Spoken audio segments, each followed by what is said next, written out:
Hola amores, welcome back to my channel and welcome back to another VBX Familia Speaks video.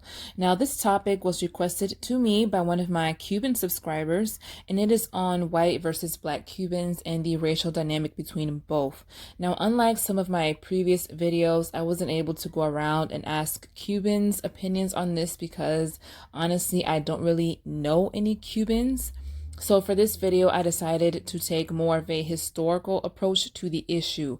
Now, if anyone that comes across this video happens to be Cuban, white, or black, please feel free to add your thoughts and opinions down below. And if you have any historical content to add or any personal experiences, please comment them below as well.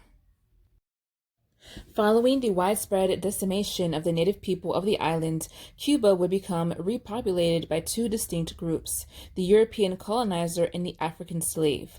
According to Voyages, the transatlantic slave trade database, about 900,000 Africans were brought into Cuba as slaves. The first enslaved Africans were taken to Cuba in 1513. However, the majority of enslaved Africans would not arrive until a few hundred years later, causing the enslaved African population to grow from about 10 to 25% in the 18th century to more than 40% by 1840. Cuba became the world's largest sugar producer, and Havana became the largest market for enslaved Africans in the Caribbean by 1839, importing about 10,000 slaves a year. Slavery was abolished in Cuba in 1886 on a royal order by Regent Queen Maria Cristina of Spain. As for the Europeans, most came from Spain.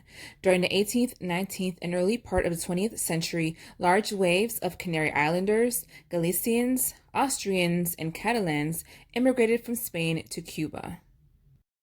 Cuba was transformed into a highly structured plantation society with all the attendant class and caste relationships with cruelty towards Africans being routine practice.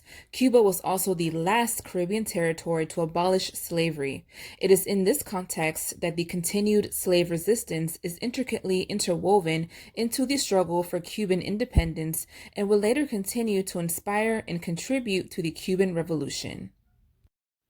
Afro-Cubans endured segregated facilities, discrimination under the guise of eugenics, and blatant racism at the hands of groups such as the Ku Klux Klan Cubano.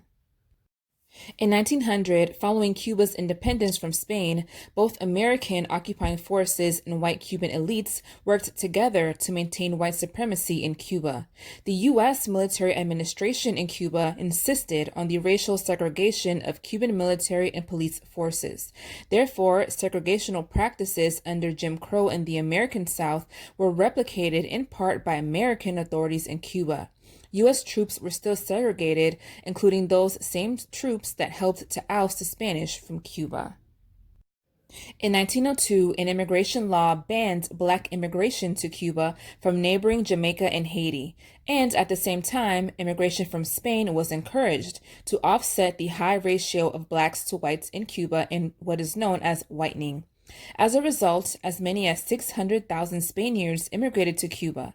Throughout the first half of the 20th century, Afro-Cubans were banned from many private social clubs, business establishments, and faced job discrimination. Beaches were off limits to them, and some public parks were segregated. In 1908, the Partido Independiente de Color, PIC, was a Cuban political party composed almost entirely of African former slaves as well as African veterans of the Cuban War of Independence. The party was started by Afro-Cubans in response to the mistreatment they received at the hands of the revolutionary government and a feeling of white supremacy in the early 20th century Cuba. The PIC advocated free university education as well as other civil liberties for the black community. In challenging white Cuban superiority, PIC reminded all Cubans of Afro-Cubans' commitment and legacy to the island nation. It stressed the historical and contemporary contributions of Afro-Cubans and sought recognition for their participation in the War of Independence. Afro-Cubans accounted for over 3/4 of the soldiers in the Cuban Liberation Army and died in much greater numbers than white Cuban fighters. The PSC stirred up such a conflict that President José Miguel Gómez was forced to take action. Gómez ordered that the party disbanded under the Morua Law, which outlawed political parties based on race. The Morua Law was aimed at creating the illusion of Cuban nationalism while favoring the white Cubans. The Afro-Cubans found ways to use this to their advantage. They used the nationalist system to acquire education, claiming that if there was no race division in Cuba, they should be able to get a degree just like any other Cuban. In May of 1912, PSC organizers launched an armed demonstration seeking legalization in time for November's elections.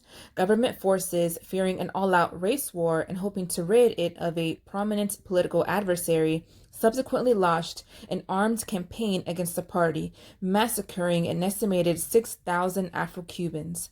Among the dead included party leaders, rank-and-file members, and ordinary Afro-Cuban peasants who had no ties to the PSC. The assaults resulted in the final demise of the party and a warning to Black Cubans who sought to challenge the structure of power established and maintained by white Cuba. Well, all the countries were already out of the cycle of the slave trade, not dependent on the slave trade. Even countries that still had slavery. Cuba was importing slaves all the way to the 1860s. So the presence of slavery in Cuba is both recent and intense at a level that is unmatched within the Atlantic. Because Cuba entered relatively late into this form of intensive enslavement, the people that came from Africa to Cuba in this period were different groups of African people than the people that came from Africa in previous periods. What we get is centered on what is today Nigeria, the Yoruba people, bringing to Cuba a very sophisticated form of political organization, a very sophisticated form of religious organization. And we have, as a result, the descendants of these people being some of the most politically active communities of Afro-descendants in the Atlantic world.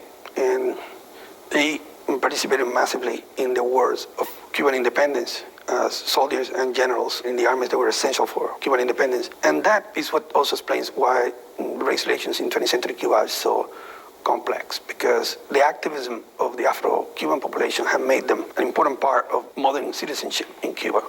But at the same time, the racism of the now Cubans, before that Creoles, that brought them as a slave from Africa very recently, make the relationship with these citizens a very complex one. So in 1912, we have a war in which descendants of a slave that had organized themselves in the form of the first political party along racial lines, the Partido Independientes de Color, or Independent Color Party, were massacred by the descendants of their fellow fighters for Cuban independence. And this tragedy in 1912 marked then the relationship between Afro-descendants and Euro-descendants in Cuba all the way to the present. In the 2012 census, 64.1 or 7.1 million Cubans self-identified as white. Based on genetic testing, the average European, African, and Native American ancestry found in those self-reporting to be blanco or white, 89.3% were fully European, 6.5% had some African ancestry, and 4.2% had Native or other ancestry. It is also worth noting that after the mass exodus resulting from the Cuban Revolution in 1959, the number of white Cubans actually residing in Cuba diminished. Estimates of the percentage of people of African descent in the Cuban population vary enormously, ranging from 33.9% to 62%. This is partly a question of self-perception, as census figures are based on how Cubans define themselves. As in many Latin American and Caribbean countries, there is also a large mulatto or ethnically mixed population. Taking all of this into consideration, the fact that there has been a significant exodus of white Cubans from the island means that Afro-Cubans have now come to represent a larger proportion of the overall population physically on the islands and are now thought to constitute closer to 70% of the total. Now, when it comes to Cuban Americans, particularly those in Cuba who are descendants of those initial white Cubans who had fled during the revolution, they are somewhat a special case. The vast majority, specifically 85%, identify as white. This is a higher proportion than the number of self-identified whites in Cuba, and a function of the skewed nature of the migration out of Cuba, socially and economically. By and large, the white elites of the island fled Castro's revolution to a far greater extent than the black lower classes. Now, when it comes to the white Miami Cubans, many have built a reputation of being quite racist. Many feel that this stems from the racial privilege they had experienced while back in Cuba, as well as privileges they have enjoyed even here in the United States, compared to other Hispanic populations as well as to Black Americans. Going back to Cuba, to acknowledge one's racial origin in history is many times considered taboo and in many cases censored, an after effect of former President Fidel Castro declaring post-revolution Cuba free of racism. On March 23, 1959, in a speech at the Havana Labor Rally, Castro condemned racial discrimination and vowed equality for all in the workforce, a vow that he upheld by creating anti-discrimination laws for both the workplace and schools, launching a year-long literacy program that reduced illiteracy rates among all Cubans from 20% to 3.9%. 2 years into his regime, Castro announced at the meeting of Confederation of Cuban Workers that the revolution had effectively eliminated racism from Cuba, thus making any mention of racism or discrimination in the country counter-revolutionary and punishable by law. From 1979 to 2003, Castro also worked to increase the amount of Afro-Cubans in government positions from 12.9% to 25.8%. Cuba would even be instrumental in the anti-colonialist movement that swept over Africa, leading to the independence of 17 countries on the continent in the span of 1 year. After 27 years in prison, Nelson Mandela's first trip out of Africa was to Cuba to visit Castro. While Castro made great strides in addressing and putting action towards eliminating discrimination, as one journalist put it, when you have 400 years of racism in Cuba, a system of racial discrimination, in 2 years it is very difficult to say that there isn't any racism. After all, racism is not just a form of discriminatory action, it is an internalized belief and way of thinking. El discurso oficial ha insistido en que el racismo es un fenómeno social vinculado al pasado. Sin embargo, cada vez más cubanos afrodescendientes denuncian que se trata de un mal vigente que permite que en la isla las posiciones de poder recaigan por abrumadora mayoría en los blancos. Este es un informe que llega desde adentro. El racismo es una forma de discriminación de las personas recurriendo a motivos raciales, tono de la piel u otras características físicas de las personas. Tiene como fin intencional o como resultado la disminución o anulación de los derechos humanos de las personas discriminadas. ¿Cree que en Cuba se practica el racismo actualmente?